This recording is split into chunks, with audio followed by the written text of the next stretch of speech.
Subscribe करा महानुभाव प्रतिपंथ चॅनलला व बेल बटन अवश्य दाबा लेटेस्ट नोटिफिकेशन प्राप्त करण्यासाठी। दंडवत प्रणाम। जय श्री कृष्ण।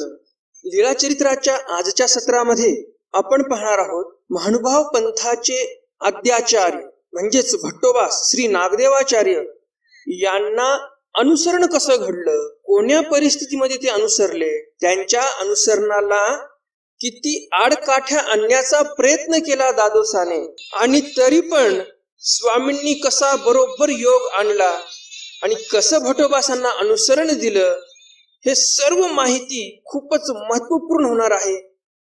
आजच्या या चरित्रामुळे तुमच्या ज्ञानामध्ये खूप भर पडणार आहे आणि त्यामुळे व्हिडिओ शेवटपर्यंत पहा।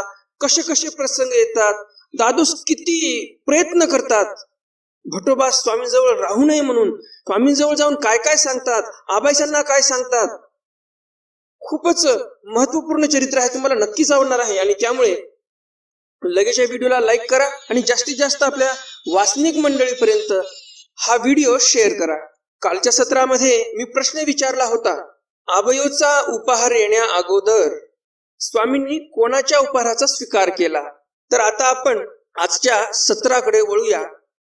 स्वामींनी भट्टोबासांना कसं अनुसरण दिलं, कसा योग आला, कसा योग आला म्हणण्यापेक्षा स्वामींनी कसा योग आणला असं म्हणावं लागेल।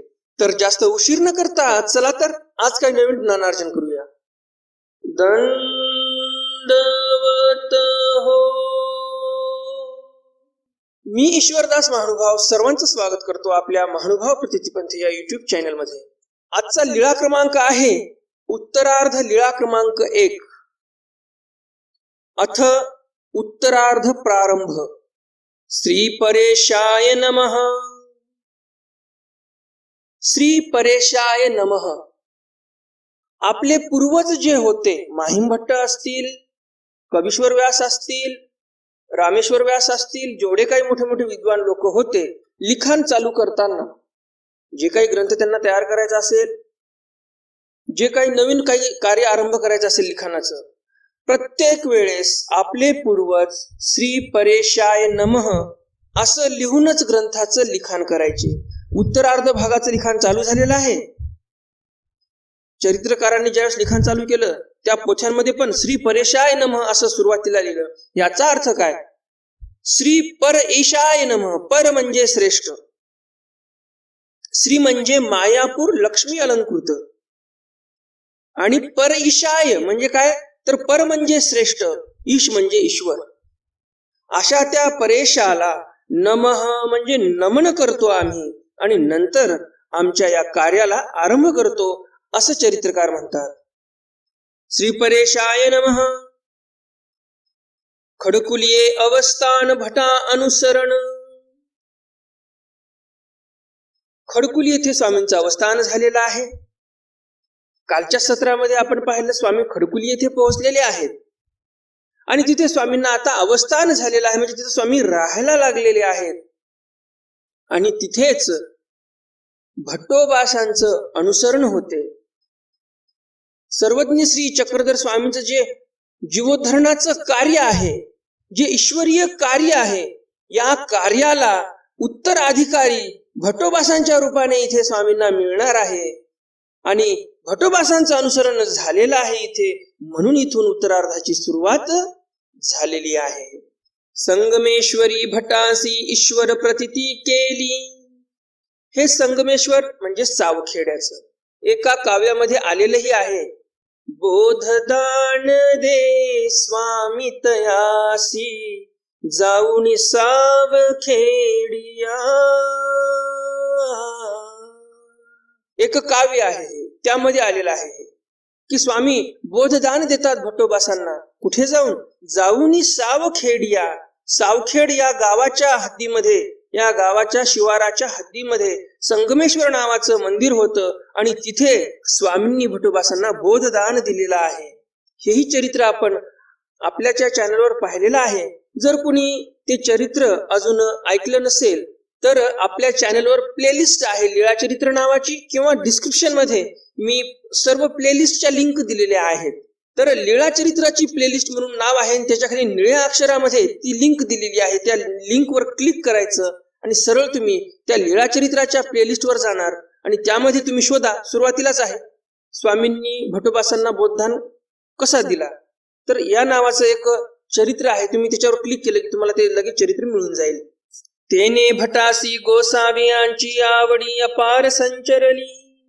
स्वामींनी भटोबासांना बोध दिला, ईश्वर प्रतीती करून दिली की श्री गोविंद प्रभू महाराज हे ईश्वर अवतार आहेत आणि आम्ही स्वतः सर्वज्ञ श्री चक्रधर स्वामी ईश्वर अवतार आहोत अशी प्रतीती स्वामींनी भटोबासांना करून दिली. संगमेश्वरला चांगलं निरूपण केलं. कोणते कोणते प्रकरण निरूपण केले? 9 प्रकरणातले बरेच प्रकरण निरूपण केले स्वामींनी. त्यामध्ये अन्यव्यावृत्ती आहे, संहार आहे, संसरण आहे, विद्यामार्ग आहे, संहार आहे, असे बरेच प्रकरण 5 प्रकरण निरूपण केले. आणि हे निरूपण केल्यानंतर दृढ श्रद्धा स्वामींवर भट्टोबासांची बसली होती आणि त्यामुळे खूपच आवडी, अपार आवडी संचरली होती स्वामींच्या ठिकाणी. भट्टोबासांची अपार संचरली म्हणजे काय? एवढी आवडी संचरली की त्या आवडीचा पार समजत नाही. अपार या शब्दाचा अर्थ काय? अपार म्हणजे ज्याचा पार म्हणजे पलीकडचं टोक दिसतच नाही, त्याला अपार म्हणतात. म्हणजे एवढी भयंकर आवडी संचरलेली आहे भट्टोबासांना स्वामींविषयी की त्याचा पलीकडचा पारच दिसत नाही. जसं आपण गंगा बघतो, गोदावरी बघतो, अलीकडून उभं राहिलं तर पलीकडचा काठ दिसतो आपल्याला, पलीकडचा पार दिसतो, पलीकडचं तीर दिसते. परंतु भट्टोबासांच्या मनामध्ये एवढी आवडी संचरलेली आहे की पैल पार दिसतच नाही. भयंकर आवडी संचरलेली आहे, खूप आवडी संचरलेली आहे. म्हणून दादोस भटा ते कामखेडे असी घेऊन गेले. आणि मग दादोस काय करतात? भट्टोबासांना कामखेड्याला घेऊन जातात. पाऊन मासू कामखेडा होते. कामखेड्याला किती दिवस होते? पाऊन मास, म्हणजेच 3 आठवडे भट्टोबास कामखेड्याला होते. मग गोसावियापाशी आले, मग स्वामींपाशी आले. तव भटासी गोसावियांची अधिक आवडी संचरली. तेव्हा भट्टोबासांना आवडी खूप संचरली स्वामींविषयी. मग आबैसा ते दादोसी म्हणितले. आणि मग आबैसाला दादोस म्हणतात. आबे हा नागदेव गोसावियापाशी राहो पाहतू असे. रामदेव जातात आबैसा पाशी म्हणजेच भट्टोबासांच्या आईपाशी आणि म्हणतात, आबे हा तुझा नागदेव स्वामींपाशी राहायला पाहत आहे. परी खांडा कापरा मुंचला ऐसे जाणावे. आणि हा नागदेव तुझा जर राहिला स्वामींपाशी तर तू खांडा खापरा मुंचला ऐसे जाणावे, म्हणजे तुला अंगभर कपडाही मिळणार नाही आणि खापरावर खायला 2 घास भाकरही भेटणार नाही. आणि म्हणून या नागदेवाला तू देवाजवळ राहू देऊ नको. याचे कट कारस्थान या दादोसाचे चालू झालेले आहे. मग आबैसी भटाते पाचारले. आता कोण्याही आईला वाटते आपलं लेकरू आपल्यापाशी असावं आणि साहजिकच आहे. म्हणूनच आबैसांनी भट्टोबासांना बोलवलं. आणि बोलावून काय म्हणतात आबैसा? हा नागदया तू म्हणे गोसावियापाशी राहो पाहतो असे. विचारतात आबैसा भट्टोबासांना, का रे नागदेवा तू स्वामींपाशी राहो पाहत आहे म्हणे, तुला स्वामींपाशी राहण्याची इच्छा होत आहे? भट्टोबास यावर उत्तर देतात, नामा कोण म्हणताय? अरे असं कसं, आम्ही कसं काय राहणार देवापाशी, स्वामींपाशी, असं तुला कोण म्हटलं? असं भट्टोबास पुन्हा परत प्रश्न करतात आबैसाला. आणि पुढे काय म्हणतात अजून? मी लखुदेया करवी एका अवताचे बेल घेविले असती, लोह लोहंकृवे घेविले असती. देवाचार्य म्हणतात, मी लखुदेवबाकडून एका अवताचे बैल घेऊन ठेवलेले आहेत. एका अवताला जेवढे बैल लागतात तेवढे बैल घेऊन ठेवले, लोखंडाचे अवजार घेतले शेती करण्यासाठी. आणि माझे तुम्ही जाणते असा, आणि मी कसा माणूस आहे हे तुम्हाला माहितीच आहे, असं नागदेवाचार्य आबैसाला म्हणतात. मी भले तो अर्थून विचारित न करी. फार महत्वाचं वाक्य आहे. आपण सरळ सरळ वाचून निघून जात असतो. कधी पण तुम्ही ऐकलं असेल इतरत्र कधी पोथी, तर सरळ वाचून निघून जातो आपण. परंतु किती सुंदर वाक्य इथे नागदेवाचार्यांनी उच्चारलेलं आहे. नागदेवाचार्यांचं वय किती आहे आता? नागदेवाचार्यांचं वय आहे 32 वर्ष. 32 वर्षा झाले अनुसरण, त्यात सन्निधान वर्षे 4. म्हणजेच काय, या काव्यामधून आपल्याला काय लक्षात येते तर 32 वर्षा झाले अनुसरण. ज्यावेळेस भट्टोबासांनी अनुसरण घेतलं त्यावेळेस त्यांचं वय वर्ष 32 होतं. तर 32व्या वर्षी त्यांनी अनुसरण घेतलेलं आहे. 32 वर्षाचा हा मोठा मुलगा झालेला आहे. चांगला खूप मोठे मोठे पराक्रम केलेले आहेत त्याने. दरोडे टाकणं काय, सप्तव्यसनी धांडाळ लोक यांना म्हणायचे. कोणाला घाबरायचे नाही. हातामध्ये बिना म्यानाची तलवार ठेवायचे, ज्याला नंगी तलवार बोलतात. कधी कोणावर तुटून पडतील काही सांगता येत नव्हतं. एवढा भयंकर माणूस हा नागदेवाचार्य. आणि इथे काय म्हणतात नागदेवाचार्य की आई मी तुला विचारल्याशिवाय काहीतरी करतो का बरं. म्हणजे 32 वर्षाचा हा माणूस झालेला आहे आणि आईपाशी किती प्रेमळपणाने बोलत आहे. आणि आईला काय म्हणतो की मी भले तो अर्थू न विचारिता न करी.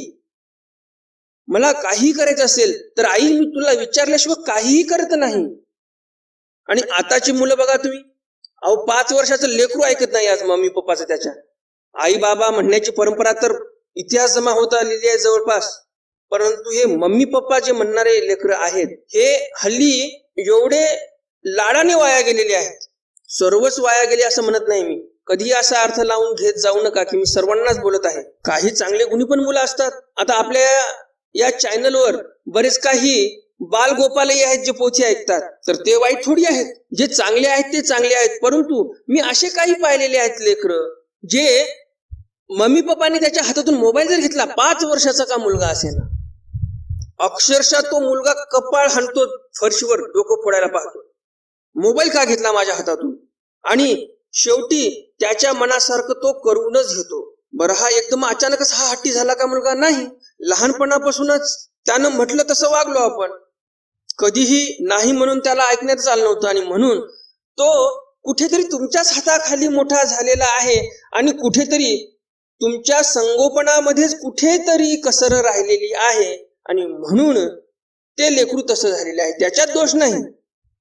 जे पालक आहेत त्यांच्यामध्ये कुठेतरी दोष आहे, जे ते त्यांच्या मुलाला व्यवस्थित लहानाचं मोठं करू शकत नाही. काही असतात असे. तर आपण आपल्या मुलांकडे सर्व व्यवस्थित लक्ष दिलं पाहिजे. मुलं जर चांगले नाही निघाले तर तुम्ही प्रपंच काय केला. एकतर परमार्थाकडे गेले नाही आणि प्रपंचाकडे गेले तर प्रपंचही व्यवस्थित केला नाही. म्हणजे तुमचं जीवन सफल झालं की विफल झालं हे तुम्ही तुमचंच ठरवा. एकीकडे मुसलमानाची लेकरं बघा जे फिदाईनी हमला करतात. फिदाईनी हमला म्हणजेच काय तर स्वतःचं पोट फाडून घेतात, मध्ये बॉम्ब प्लांट करतात आणि 4 चौकामध्ये जाऊन फुटतात. अतिशोक्ती नाही सांगत मी, हे खरी गोष्ट आहे. एकीकडे त्यांना एवढं शिकवल्या जाते की ते स्वतःच्या पोटामध्ये बॉम्ब फिट करायला तयार होतात. आणि आपले मुलं सनातन संस्कृतीमध्ये जे वाढत आहेत हल्ली मुलं, ते मुलं हातातला मोबाईल जर काढून घेतला तर डोकं फोडायला तयार होतात. किती जमीन आसमानचा फरक आहे. मी असं म्हणत नाही की त्यांच्यासारखं आपणही वागलो पाहिजे, परंतु किमान आपल्या मुलांनी आपल्या आईवडिलांचा तर आदर केला पाहिजे. जास्त तर काय आपण अपेक्षा करू शकत नाही. बरं असो, आपल्याला विषयांतर करायचं नाही. परंतु इथे नागदेवाचार्य काय म्हणतात बघा की आई मी तुला विचारल्याशिवाय काही करत नाही. त्यामुळे हे असं कोण म्हटलं तुला हे काही खरं नाही की मी देवापाशी राहण्याचा प्रयत्न करत आहे. मग आबासाचे नव्हे ऐसे देखले मग दादोसी म्हणितले. दादोसांना असं वाटलं आता आबासाच्याकडूनही काही होत नाही. आणि मग दादोस म्हणतात आता गोसाविया तेची विनवू का. आता आपण स्वामींनाच विनंती केली पाहिजे. मग एक दिवशी दादोसी गोसाविया ते विनविले. एके दिवशी स्वामींना दादोस विनंती करतात जीजी मजे एकांतू द्यावाजी. दादोस म्हणतात जीजी मला एकांत द्या, मला तुम्हाला काही बोलायचं आहे. सर्वज्ञ म्हणितले. स्वामी म्हणतात यावर सर्वज्ञ म्हणितले. यावर स्वामी म्हणतात येथ कौनु गा लोकांतू असे. स्वामी म्हणतात इथे कुठे लोकांत आहे, इथे सर्व आपलेच माणसं आहेत, बोला काय बोलायचं तुम्हाला ते. यावर पुन्हा दादोस म्हणतात नाजी मजे एकांतू द्यावा. नाजी मला एकांत पाहिजे. सर्वज्ञ म्हणितले विकल्प उस्परे तू अर्थून कीजे.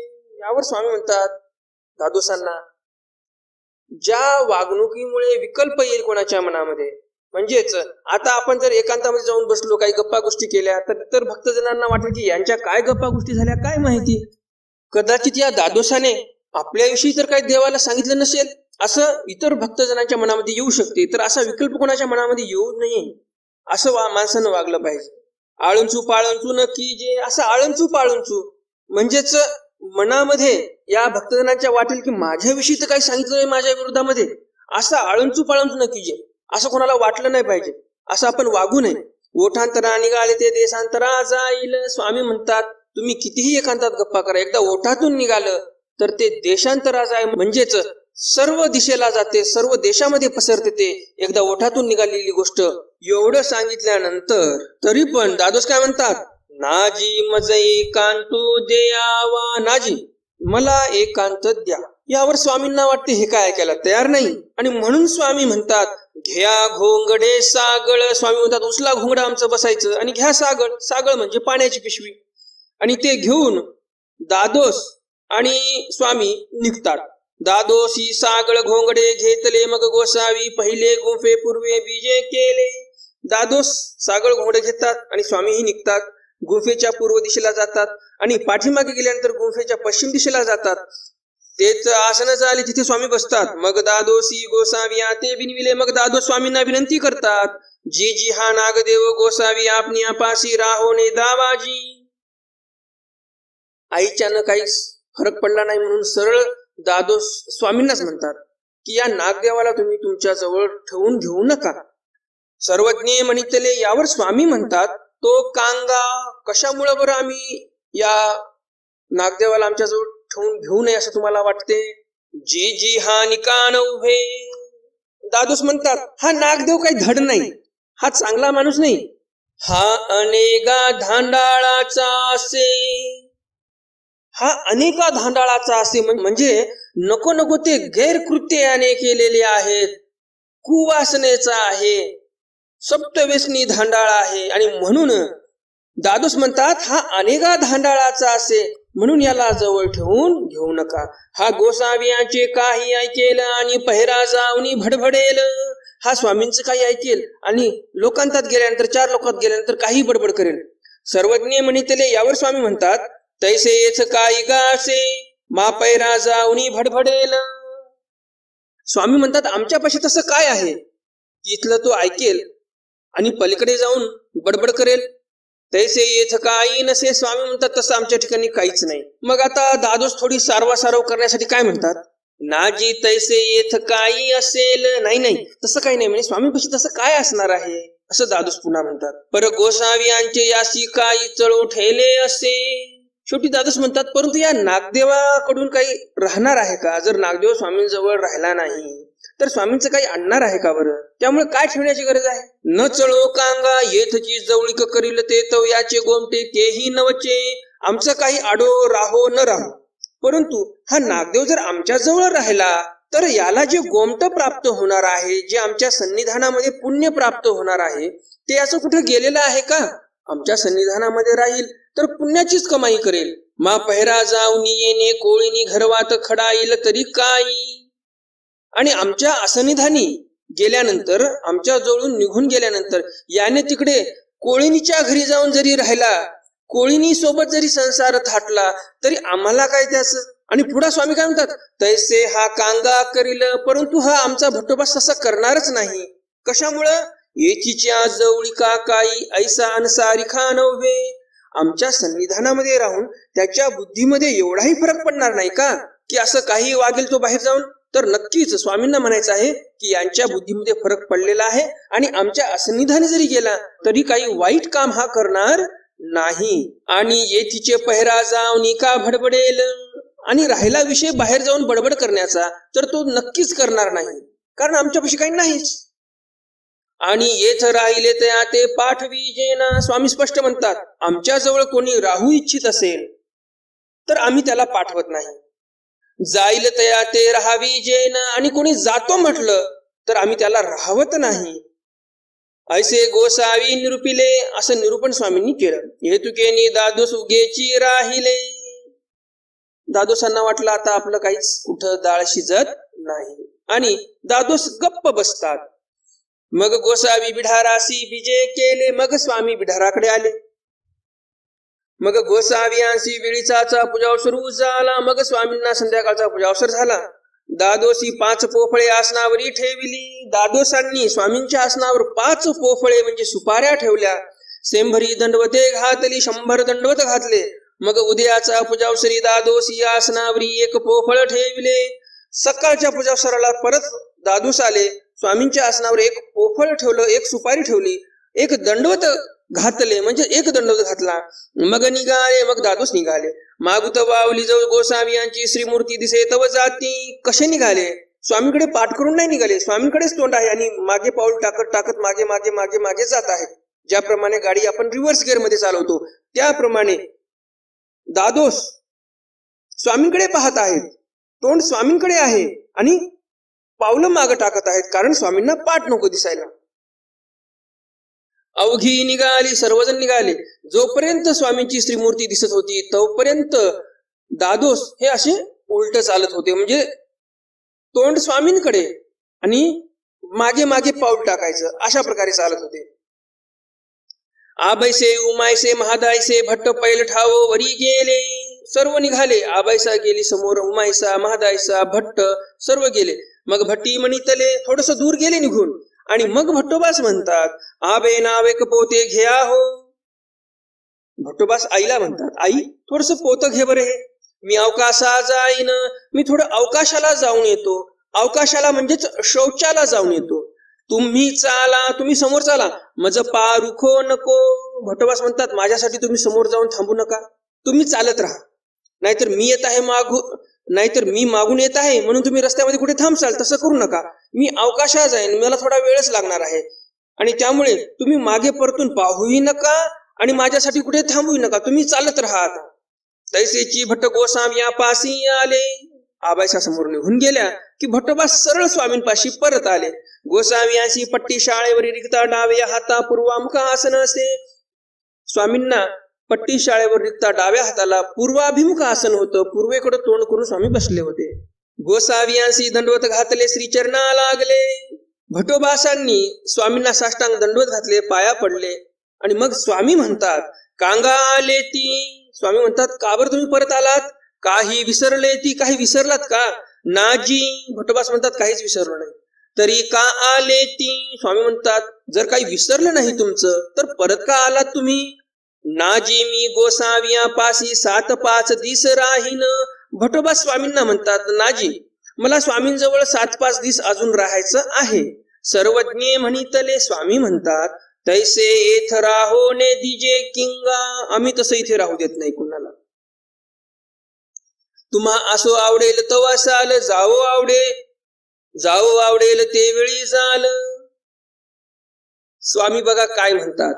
ह्यापूर्वीच दादोसाला बोलताना काय म्हणतात स्वामी, ज्याला इथं राहावंसं वाटलं त्याला आम्ही पाठवत नाही आणि ज्याला जावंसं वाटलं त्याला आम्ही राहवत नाही.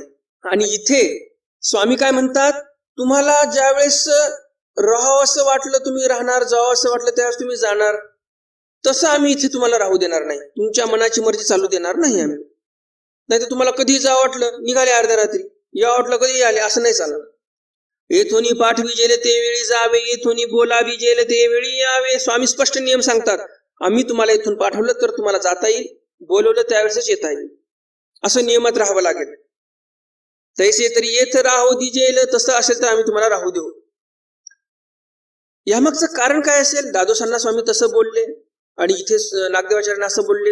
यामागचं कारण असं होतं, स्वामींना नागदेवाचार्यांना दीक्षा द्यायची होती, अनुसरण द्यायचं होतं आणि म्हणून स्वामींनी लगेच नियम अट सांगून दिली. मग भट्ट विचारू लागले. मग भट्टोबास विचार करायला लागले. घराकडील दादोसाकडील विचारिती. आता विचार करायला लागले, कसं करावं? घराकडचा विचार करायला लागले, दादोसाकडचा विचार करायला लागले. आणि गोसावी म्हणती, भटो चांग विचारा आणि के विचारा सांगा तू दुरी पावत असे. ज्यावेळेस भट्टोबास विचार करायचे घराकडचा दादोसाकडचा, त्यावेळेस स्वामी म्हणायचे, भट्टो चांगला विचार करा, निके विचारा म्हणजे उत्तम विचार करा, नाहीतर तुमचा सांगात जो आहे म्हणजेच दादोस, उमाईसा, आबाईसा हे जे आहेत हे दुरी पावत असे. सांगा तू दुरी पावत असे, तुमच्या सोबतचे माणसं दूर दूर निघून जात आहेत, पटकन निर्णय घ्या. मग गोसामीकडील विचारित आणि मग पुन्हा स्वामींकडचा विचार करतात की खरंच स्वामींपाशी अनुसरावं, असे आपले जन्म कितीतरी वाया गेले, काहीतरी ईश्वराचं कार्य करावं, असं विचार करायला लागतात. दीक्षा घ्यावी का, अनुसरण घ्यावं का, आणि ज्यावेळेस ते स्वामींकडचा विचार करायचे त्यावेळेस स्वामी काहीच बोलत नव्हते. वरिखा एका तरी अनुसरावे, नागदेवाचार्य म्हणतात वरिखा एका तरी अनुसरावे म्हणजे एका वर्षाने का असेना आपल्याला अनुसरण तर घ्यायचंच आहे. 6 मासा तरी अनुसरावे, 6 महिन्याने का असेना आपल्याला अनुसरण तर घ्यायचंच आहे. माते गोसावी आपणे आपासी राहून देती की ने देती हे नेनी जे. परंतु वर्षा 6 महिन्याने जर आपण स्वामींपाशी आलो त्यावेळेस स्वामी राहू देतील त्यांच्याजवळ की न राहू देतील काय माहिती पुढचं. ऐसे विचारिती असा विचार करायचे. तो गोसावी उगेची राहती. आणि ज्यावेळेस असा विचार भट्टोबास करायचे स्वामींकडचा त्यावेळेस स्वामी गप्प बसायचे, काहीच बोलायचे नाही. मोठके दादोसाकडील विचारिती. नेमकं डोक्यामध्ये दादोसाचा विचार आला. घराकडील विचारिती. घराचा विचार आला नागदेवाचार्यांच्या मनामध्ये. आणि गोसावी चिपुळी वाहती. आणि मग स्वामी लगेच चिपुळी वाजवायचे म्हणजे चुटकी वाजवायचे. चांग विचारा निके विचारा म्हणायचे आणि चुटकी वाजवायचे. सांगा तू दुरी पावत असे. सांगा ती दूर, तुमचे जे सांगायचे आहेत आबाईसा भट्टोबा सुमाईसा हे दूर जात आहेत, चांगला विचार करा असं म्हणून चुटकी वाजवायचे. ऐसे त्रिशुद्धी गोसावी म्हणितले असे 3 वेळा स्वामी म्हणतात. मग भट्टी म्हणितले मग भट्टोबास म्हणतात. जी जी गोसावी जव असो देती तव असेन पाठविती ते वेळी जाईन. आणि शेवटी नागदेवाचार्य अगदी बरोबर निर्णय घेतात आणि काय म्हणतात. जी जी गोसावी जव असो देती तव असेन. तुम्ही जोपर्यंत राहू द्याल मला तोपर्यंत असेन आणि ज्यावेळेस तुम्ही पाठवणार मला त्यावेळेस मी निघून जाईल. सर्वज्ञ म्हणितले बाई आणा पोफळ. लगेच स्वामी म्हणतात बाई आणा बरं पोफळ. सुतीये काळी जे बोली जे ते देहपर्यंत प्रतिपाळी जे. स्वामी म्हणतात जे सुतीये काळी म्हणजे आता तुम्ही मला सुपारी देत आहात आणि अशा सुपारी देते वेळेस ही भाकेची सुपारी आहे, शब्दाची सुपारी आहे. आणि जो शब्द दिलेला आहे तो देहपर्यंत प्रतिपाळीजे. तो देहपर्यंत प्रतिपाळीजे म्हणजे देह जाईल मरे म्हणजेच काय तर मरेपर्यंत तुम्ही त्या शब्दाचं पालन केलं पाहिजे. द्या भाकेचे पोफळ. द्या तुमच्या शब्दाचं पोफळ. हे तुम्ही आता आम्हाला शब्द देत आहात आणि या शब्दापासून कधीही मागं हटलं नाही पाहिजे. मग भटी पोफळ जिंकले आणि शेवटी भट्टोबासांचं इथे अनुसरण झालेलं आहे. एका सुपारीवर दंडवत घातली श्रीचरणा लागले. भट्टोबासांनी दंडवत घातले, श्रीचरणा लागले म्हणजे स्वामींच्या पायाही पडले भट्टोबास. मग गोसाव्या पासी भट्ट अनुसरले आणि मग स्वामींपासी भट्टोबास अनुसरले. अनुसरण असं असलं पाहिजे, काही गाजावाजा नाही. मी त्याग करत आहे, मी त्याग करत आहे, मी संन्यास दीक्षा विधी घेणार आहे, छापा पत्रिका वाटा सर्व लोकांमध्ये आणि मग घ्या अनुसरण. मी कुणावर टिप्पणी करत नाही, टीका करत नाही बरं का, सर्वप्रथम सांगू इच्छितो. परंतु संन्यास कसा असावा, कसा घ्यावा हे मी तुम्हाला सांगू इच्छितो.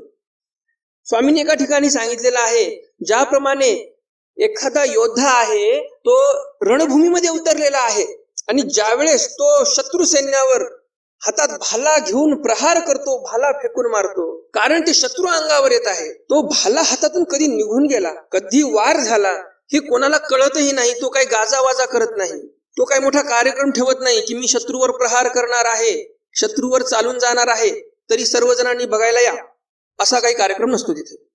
सरळ तो प्रहार करतो.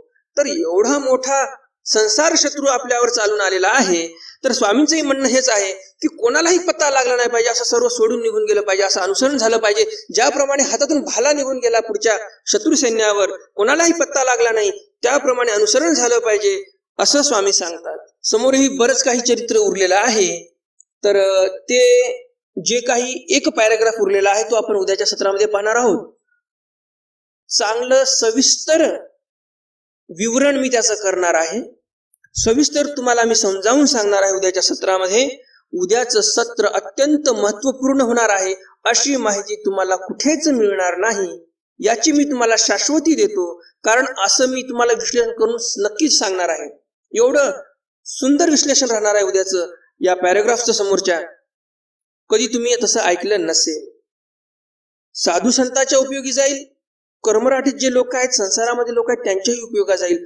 हे जे सूत्र आहेत स्वामींचे हे प्रापंचिक लोकांसाठी कसे महत्वपूर्ण आहेत आणि साधकांसाठी कसे महत्वपूर्ण आहेत हे तुम्हाला सविस्तरपणे मी सांगणार आहे. त्यामुळे उद्याचं सत्र अत्यंत महत्वपूर्ण होणार आहे आणि ते सत्र तुमच्याकडून सुटू नये असं तुम्हाला वाटत असेल तर लगेच चॅनलला सबस्क्राईब करा, बेल बटन दाबा आणि ऑल ऑप्शन सिलेक्ट करा, म्हणजे तुमच्याकडून एकही सत्र स्वामींचं सुटणार नाही. कालच्या सत्रातला जो प्रश्न होता त्या प्रश्नाचे उत्तर कोणी कोणी दिलेत त्या सर्व सद्भक्त मंडळीचे नाव आपण जाणून घेऊया आणि आजचं सत्र आपण समाप्त करूया. कालचा प्रश्न होता, स्वामींनी आबयोच्या उपहाराचा स्वीकार केला त्या अगोदर कोणाचा उपहार स्वीकार केला स्वामींनी?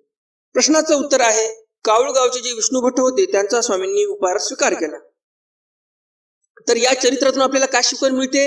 या विष्णू भट्टाच्या या आबयोच्या पुरिया आरोहण केल्या या चरित्रातून आपल्याला काय शिकायला मिळते? दिलेला शब्द आपण पाळला पाहिजे. स्वामी म्हटले होते तुम्ही उपहार घेऊन खडकुलीला या, आम्ही तुमचा उपहार स्वीकार करू, शब्द दिला होता. आणि विष्णू भट्टही आले. आता यांनाही गोमटं द्यायचं त्यांनाही गोमटं द्यायचं. विष्णू भट्टाचाही उपहार पोटभर स्वामींनी खाल्ला आणि आता शब्द तर दिलेला आहे आबयोला पण, तर त्या आबाईसाचा उपहार पण स्वामींनी ते स्वीकार केला. एक पुरी खायची ते 4 पुऱ्या खाल्ल्या. तर असा शब्द आपण पाळला पाहिजे. आपला शब्द म्हणजे काळ्या दगडावरची रेघ असली पाहिजे. शब्द देतानाही जरासं विचार करून शब्द द्यावा. आपल्याकडून जर पाळला जात असेल तरच शब्द द्यावा. आणि शब्द जर दिला एकदा तर त्यापासून मागे आपण हटलो नाही पाहिजे. हे आपल्याला स्वामींनी कालच्या चरित्रामधून शिकवलेलं आहे. तर कोणाचा उपहार घेतला? विष्णू भट्टाचा घेतला. आणि आज आपण उत्तरार्धाला आरंभ केलेला आहे. आतापर्यंत जसं तुमचं सहकार्य लाभलं तसंच सहकार्य असू द्या. आणि आजचाही व्हिडिओ जास्तीत जास्त आपल्या वास्तविक मंडळीपर्यंत शेअर करा, म्हणजे त्यांनाही या ज्ञानाचा लाभ होईल. तर भेटूया उद्याच्या सत्रामध्ये. स्वामींनी नागदेवाचार्यांना झोळी कशी दिली आणि आजच्या सत्रामधला जो काही पॅराग्राफ राहिलेला आहे त्याचंही आपण विश्लेषण उद्याच्या सत्रामध्ये पाहणार आहोत. खूपच महत्वपूर्ण विश्लेषण राहणार आहे, त्यामुळे उद्याचंही सत्र सोडू नका. तर भेटूया उद्याच्या सत्रामध्ये स्वामींच्या काही नवीन चरित्रासह. तोपर्यंत दंडोत प्रणाम. जय श्रीकृष्ण. दंडवत हो.